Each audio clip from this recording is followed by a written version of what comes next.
अष्टक और ययाति का संवाद।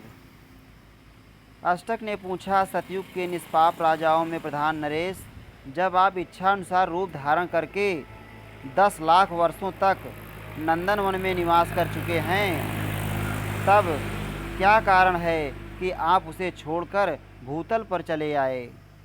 ययाति बोले, जैसे इस लोक में जाति भाई, सुहृद अथवा स्वजन कोई भी क्यों ना हो, धन नष्ट हो जाने पर उसे सब मनुष्य त्याग देते हैं, उसी प्रकार परलोक में जिसका पुण्य समाप्त हो गया है, उस मनुष्य को देवराज इंद्र सहित संपूर्ण देवता तुरंत त्याग देते हैं। अष्टक ने पूछा, देवलोक में मनुष्यों के पुण्य कैसे क्षीण होते हैं, इस विषय में मेरा मन अत्यंत मोहित हो रहा है।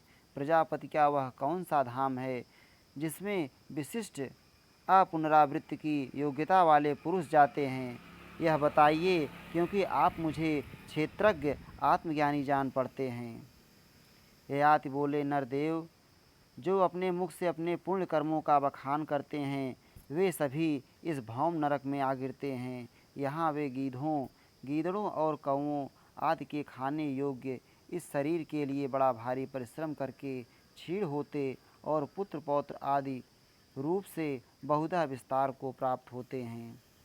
इसलिए नरेंद्र, इस लोक में जो दुष्ट और निंदनीय कर्म हो, उसको सर्वथा त्याग देना चाहिए। भूपाल, मैंने तुमसे सब कुछ कह दिया, बोलो अब और तुम्हें क्या बताऊं। अष्टक ने पूछा, जब मनुष्यों को मृत्यु के पश्चात पक्षी, गीध, नीलकंठ और पतंग ये नोच नोच कर खा लेते हैं, तब वे कैसे और किस रूप में उत्पन्न होते हैं। मैंने अब तक भौम नामक किसी दूसरे नरक का नाम नहीं सुना था। ययाति बोले, कर्म से उत्पन्न होने और बढ़ने वाले शरीर को पाकर गर्भ से निकलने के पश्चात जीव सबके समक्ष इस पृथ्वी पर विषयों में विचरते हैं।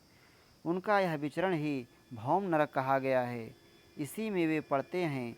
इसमें पड़ने पर वे व्यर्थ बीतने वाले अनेक वर्ष समूहों की ओर दृष्टिपात नहीं करते। कितने ही प्राणी आकाश, स्वर्ग आदि में 60,000 वर्ष रहते हैं, कुछ 80,000 वर्षों तक वहाँ निवास करते हैं, राधा इसके बाद वे वल्लभ भूमि पर श्री गिरते हरि। हैं। यहाँ उन गिरने वाले जीवों को तीखी दाढ़ों वाले पृथ्वी के भयानक राक्षस दुष्ट प्राणी अत्यंत पीड़ा देते हैं। अष्टक ने पूछा, तीखी दाढ़ों वाले पृथ्वी के वे भयंकर राक्षस पापवश आकाश से गिरते हुए जिन जीवों को सताते हैं, वे गिरकर कैसे जीवित रहते हैं, किस प्रकार इंद्रिय आदि से युक्त होते हैं और कैसे गर्भ में आते हैं। ययाति बोले, अंतरिक्ष से गिरा हुआ प्राणी अस्त्र जल होता है, फिर वही क्रमशः नूतन शरीर का बीजभूत वीर्य बन जाता है। वह वीर्य फूल और फल रूपी शेष कर्मों से संयुक्त होकर तदनुरूप योनि का अनुसरण करता है। गर्भाधान करने वाले पुरुष के द्वारा स्त्री संसर्ग होने पर वह वीर्य में आविष्ट हुआ जीव उस स्त्री के रस से मिल जाता है। तदनंतर वही गर्भ रूप में परिणत हो जाता है। जीव जल रूप से गिरकर वनस्पतियों और औषधियों में प्रवेश करते हैं। जल, वायु, पृथ्वी और अंतरिक्ष आदि में प्रवेश करते हुए कर्मानुसार पशु अथवा मनुष्य सब कुछ होते हैं। इस प्रकार भूमि पर आकर फिर पूर्वोक्त क्रम के अनुसार गर्भ भाव को प्राप्त होते हैं। अष्टक ने पूछा, राजन, इस मनुष्य योनि में आने वाला जीव अपने इसी शरीर से गर्भ में आता है या दूसरा शरीर धारण करता है? आप यह रहस्य मुझे बताइए, मैं संशय होने के कारण पूछता हूँ। गर्भ में आने पर वह भिन्न भिन्न शरीर रूपी आश्रय को, आँख और कान आदि इंद्रियों को तथा चेतना को भी कैसे उपलब्ध करता है?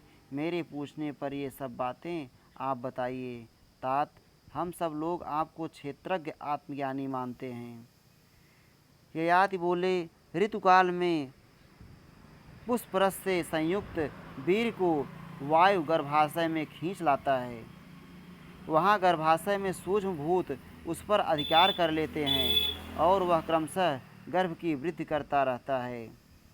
वह गर्भ बढ़कर जब संपूर्ण अवयवों से संपन्न हो जाता है, तब चेतना का आश्रय ले योनि से बाहर निकलकर मनुष्य कहलाता है। वह कानों से शब्द सुनता है, आँखों से रूप देखता है, नासिका से सुगंध लेता है, जिह्वा से रस का आस्वादन करता है, त्वचा से स्पर्श और मन से आंतरिक भावों का अनुभव करता है।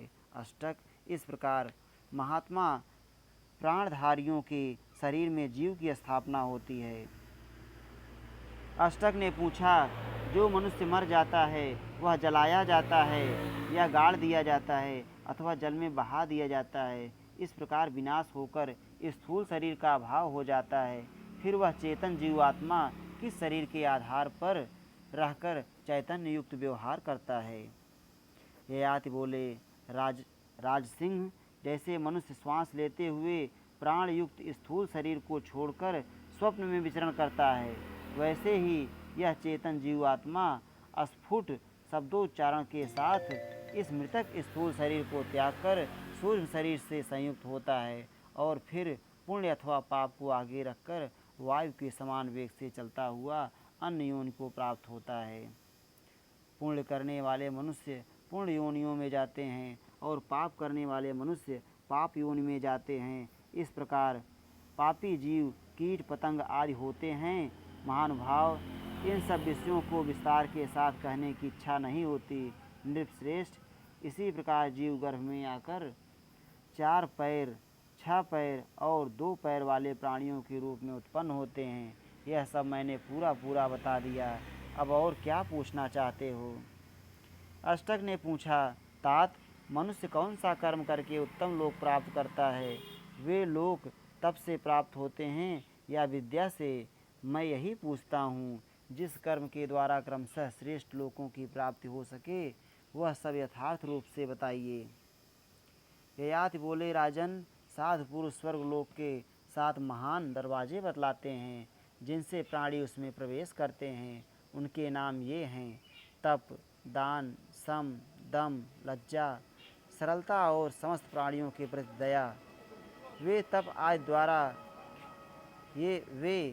आदि द्वार सदा ही पुरुष के